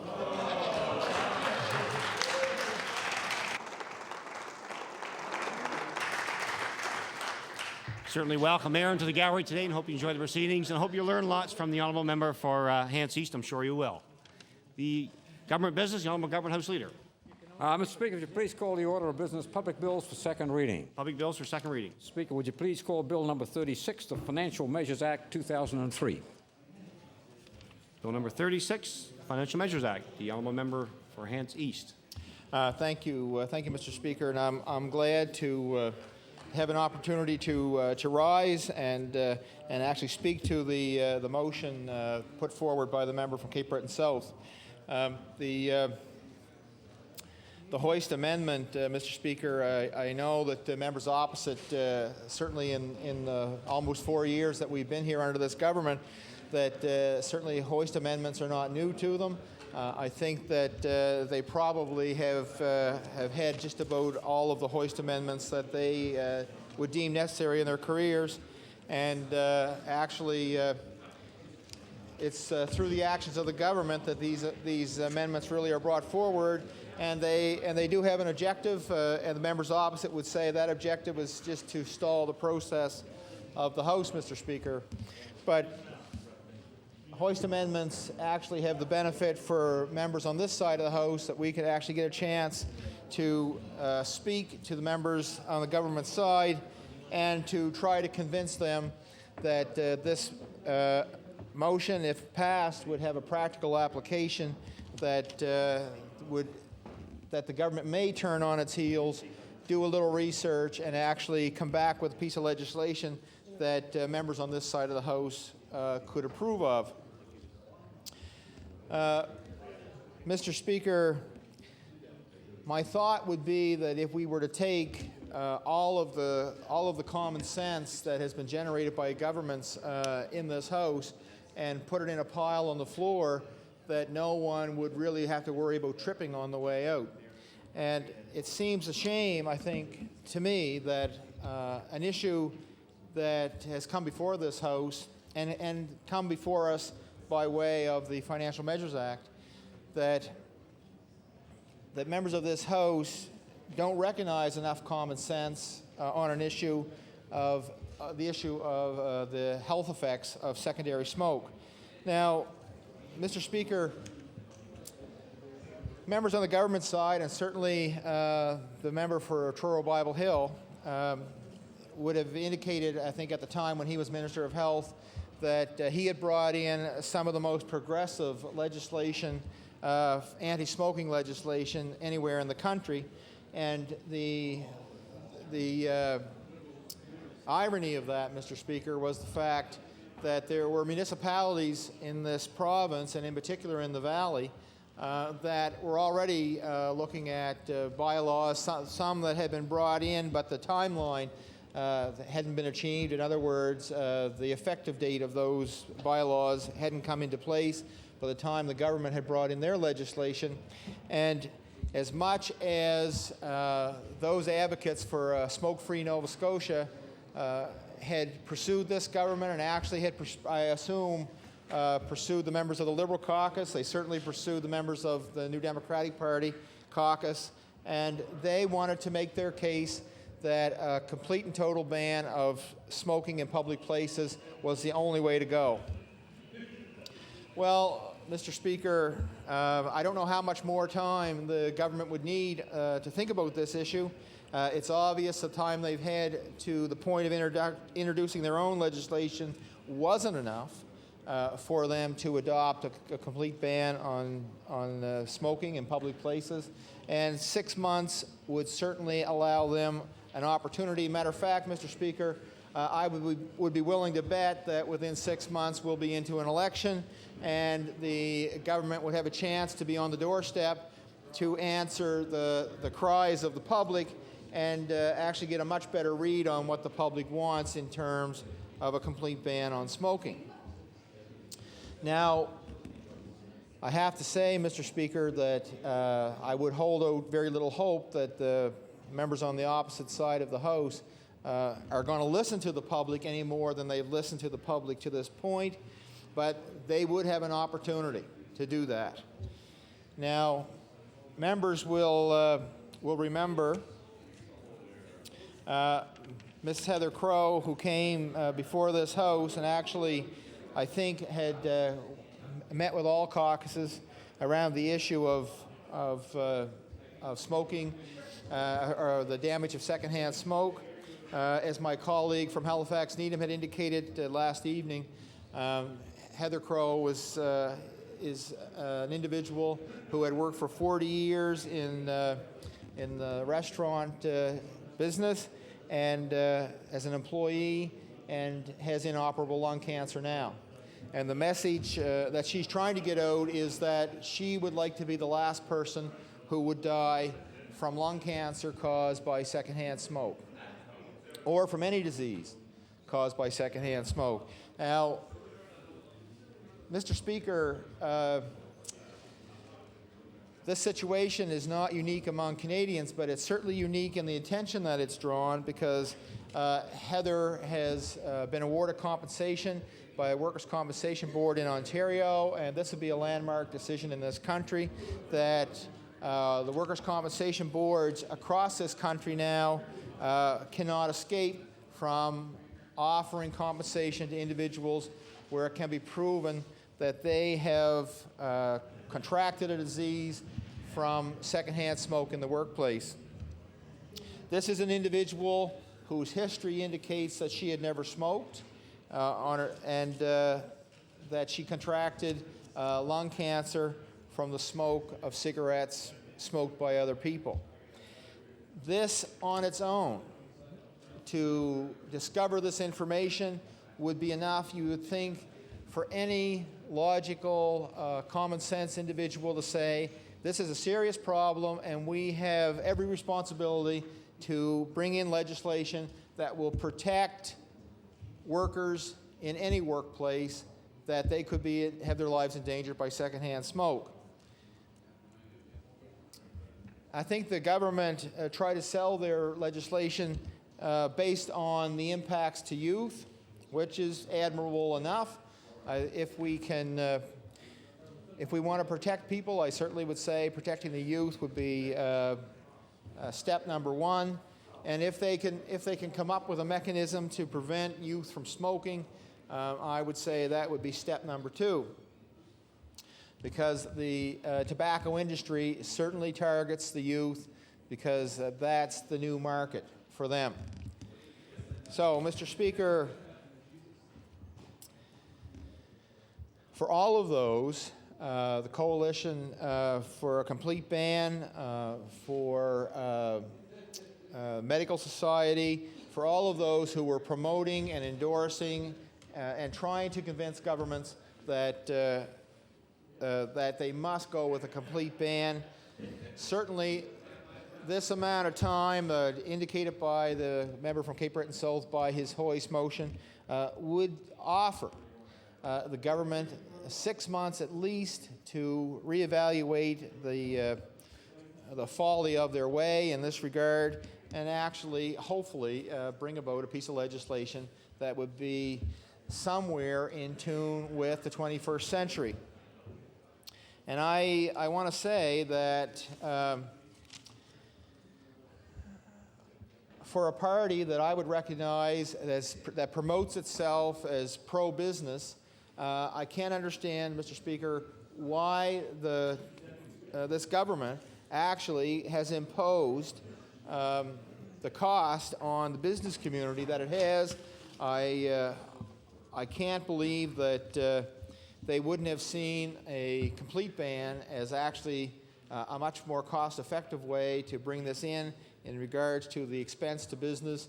I know that some of the presentations around that legislation were done in such a way that the representatives from the restaurant and bars tried to make the case that they didn't want to be caught in a position where they couldn't afford to build a better room for smoking or non-smoking. And even though the American Society for Heating, Refrigeration, and Air Conditioning Engineers had pretty well made it clear that there was no such thing as a ventilation system that could remove the toxins from cigarette smoke. And if that's the case, then it's obvious that you cannot build a room that is safe to smoke in or that would protect people who are outside it. So, Mr. Speaker, this is an issue of health. I'm amazed that in a province like ours, where we have a premier who's a doctor, that we didn't go farther, especially when so many of his colleagues have pushed for a much greater ban. And I'm amazed that the business community didn't actually push harder for a complete ban as well. One gentleman made the comment that he didn't want anyone to leave his establishment and go to a competing establishment simply because they had a much better facility for smoking or avoiding smoke. And Mr. Speaker, the best way to avoid any conflict in that regard was to have a complete ban in all establishments. That meant that anybody leaving your facility only would have left purely because of the service or the product. And that would have created a much more level playing field. And the issue will still be that when this government changes, the next party in power is going to bring in a complete ban, and then the question of why force those businesses to spend that money when this is coming down the road. Now, Mr. Speaker, I would say that certainly these comments around the hoist are directed to the Minister of Finance, and actually he's going to get a lot more than 6 months to think about it, because he's a member who has indicated that he's not coming back in the next election. And I like I said, I'd be willing to bet there's going to be an election before the 6 months are up. So certainly whoever is going to be in his place, and if it turns out that it's a member from our party, then certainly this will happen.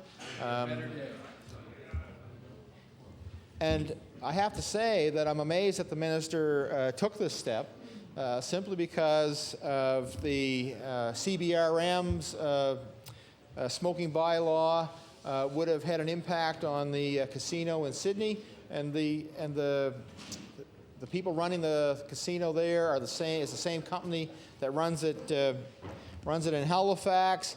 There was no complaint by the operators when that bylaw was put in place, and so why the minister felt that he had to jump to their rescue when they weren't calling for help is beyond me. And I have to say that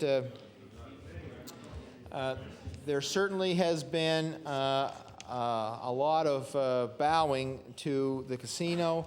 The previous administration here certainly gave concessions to the casino operators and allowed them to compete certainly in a much greater way with local businesses in the city. And now this government has capitulated even without a request, and to curry favor with the casino operators, and even when they didn't even feel threatened. So I'm not sure. I'm not sure how much more we can do unless we're going to legislate so much of Nova Scotia taxpayers' dollars goes to the casino anyway, rather than the other way around. But certainly to allow them to make more and more money at the expense of people's health and at the expense of local businesses who have to compete with them. I'm not sure that when the government has the ability to give out $68 million, I guess they consider the casino must be funding a large part of that. So, Mr. Speaker, I think Nova Scotians look to their government to act in their best interest. I suspect that businesses look to the government to act in their best interest. And at some point, there has to be a balance between what's in the best interest of the people and what's in the best interest of the business community. And there are certainly those issues that are in the best interest of both. In other words, whatever you do for one is good for the other. But that's not the entire case all the time. There certainly are those decisions that can be made for the business community that are not in the best interest of the citizens, and this is one. And I want the minister to take some time to reconsider his decision, because I'm not sure. I've stated this before. I'm not sure what kind of world that members of the government side live in, that they don't have friends or relatives or someone that they know who works in any of these industries, that health is going to be compromised by the lack of initiative that they've taken. And you have to ask, I think it was decided many years ago that a person's health is something you couldn't place a dollar value on, but this government seems to be able to do that. We're willing to say that if you get 60 years or so of life working in a smoke-filled environment, well, that's about all you're entitled to. We're not going to push the envelope to try to ensure that you can live to a possible ripe old age simply because you chose or circumstances forced you to be in that environment. And some people make the argument that well, you don't have to be there. You can find more work, or you can find other work, or you can just get up and go and move to wherever somebody else will offer you a job in an area that's less harmful to your health. Well, the real world isn't like that, Mr. Speaker. And actually, it's government decisions that brought the casino here. It's government decisions that have imposed the worst labor conditions, I think, on people who work there. And it's those people's lives that now are caught in that treadmill, and it's very difficult to just pick up and leave that when you got payments to make and you're trying to plan for a future. So, Mr. Speaker, the evidence is in, and we don't have to go far to find out what the impact on Nova Scotia's healthcare system has been. I think that the Minister of Health would be aware, the former Minister of Health would be aware, the Premier would be aware, and these would be significant portfolios that these individuals would have on the front benches, and certainly their accumulated knowledge should be enough to take a much harder position in terms of this piece of legislation. Matter of fact, we would think that their counsel to the Minister of Finance would be enough to prevent him from bringing in this piece of legislation, and especially a piece of legislation that we've never seen any evidence that the casino operators demanded in the first place. So you have to ask, why does anybody do this? Why do people impose hardship on their own people, or why is it that they impose hardship on a select few of their own people? And I guess this will be one of the questions that we'll be raising when we go on the doorsteps in this next election within this 6-month period, so that we can actually try to make Nova Scotians aware of how they've been let down by this government. I think that to assume that the trickle-down effect will work, that if we give money to or give breaks to the casino operators, we can give money to corporations, that somehow wealth generated by them will trickle down to the people on the street. It doesn't work that way. The evidence is clear that the divide between the rich and the poor in this country and in this province is getting greater, and those with wealth are achieving greater wealth, and they achieve that through the support of their governments. And people get poorer through the lack of support of their governments. And that is the purpose. The purpose of government is to stand up and help those who on their own don't have the support they need to battle discrimination in society. And this is the one thing that we expect governments to do. We expect them to deliver service to their people.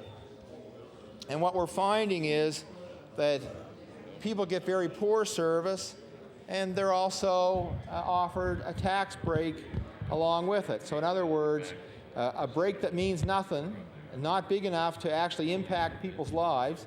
If I'm going to get a tax break, I want to see a pile of money big enough to haul around in my truck. That's going to actually have an impact on my family or the people around me. And otherwise, $155 that if we work it out to 365 days, it won't buy you a cup of coffee. But it'll certainly, John Hamm is certainly hoping that it'll buy the votes of Nova Scotians. And we would think in this day and age, when we get to the year 2003, that politics in Nova Scotia would have moved well beyond that. That we can actually offer the people of Nova Scotia some vision, some hope to the future, some plan for their children, some plan for their old age, so that someone will be looking out for them, Mr. Speaker. And as yet, Nova Scotians have only become more and more disenchanted with this government in the 4 years that it's been in place. The very first move in the early months of this government was to take away funding from charities. That's something that the people haven't forgotten. This legislation, the Financial Measures Act, if ever there was a piece of legislation that now should be hoisted, this is it.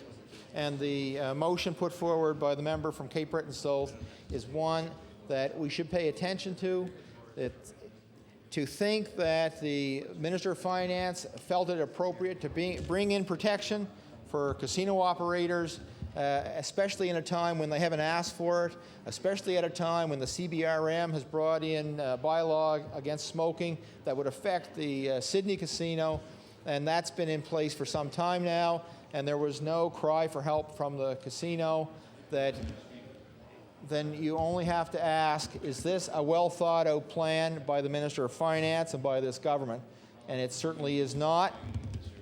As a matter of fact, it's never been made clear what that part of this bill was about. It's never been made clear what initiated that action. It's never been made clear that there will be any detrimental effect to the casino or the casino operators at all by this. Matter of fact, nobody's even done a measurement to determine whether or not that business actually might improve if they were to ban smoking in that facility.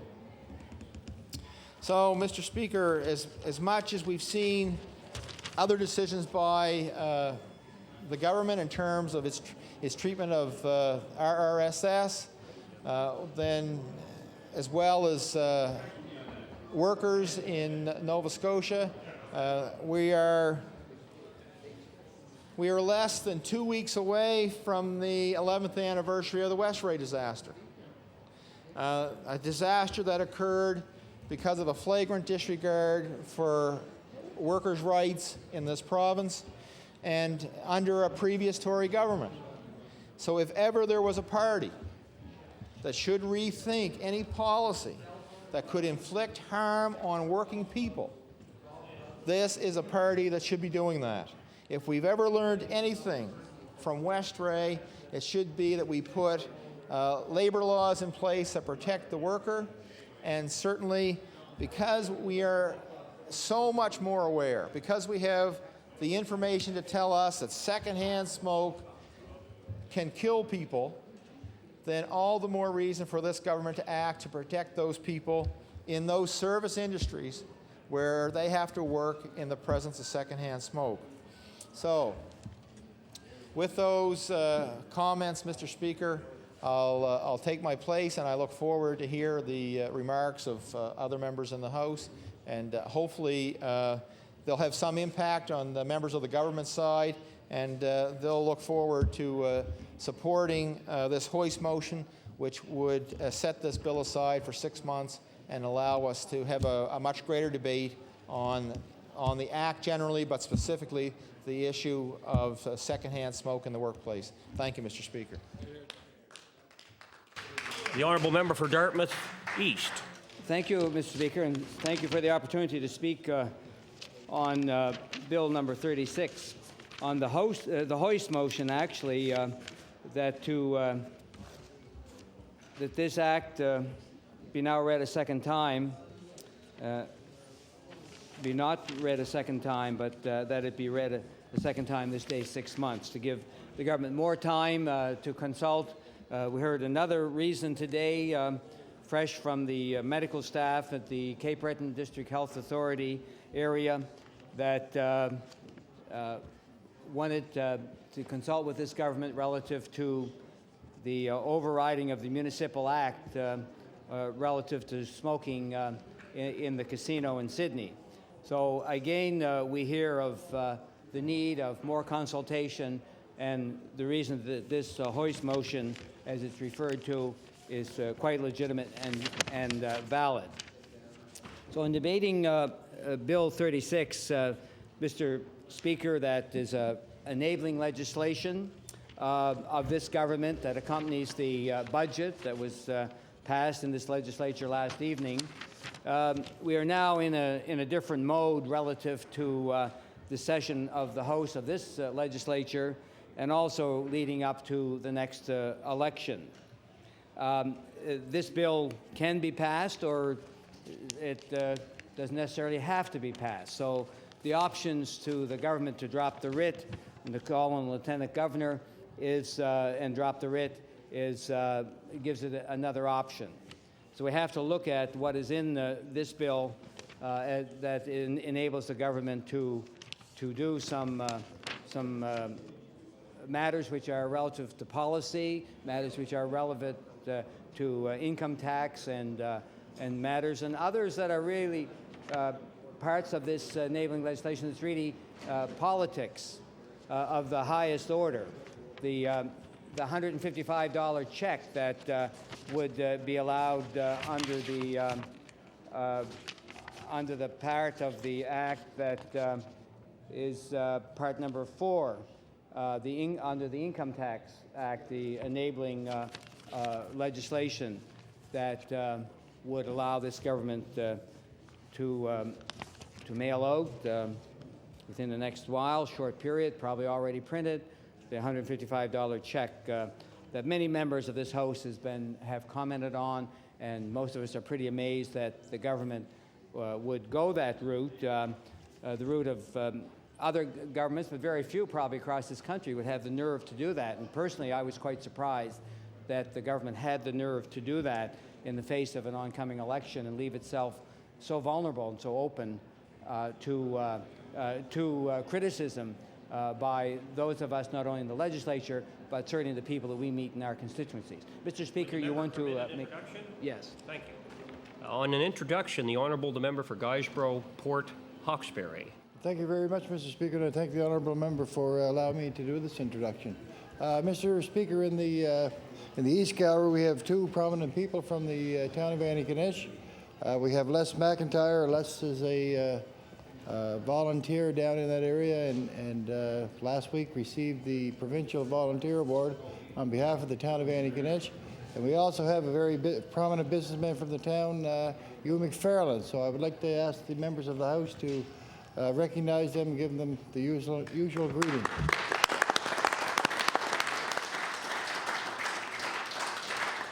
Yes, certainly welcome to our guests as introduced, and welcome to all our guests in the gallery this afternoon. The Honourable the Member for Dartmouth East. Thank you, Mr. Speaker.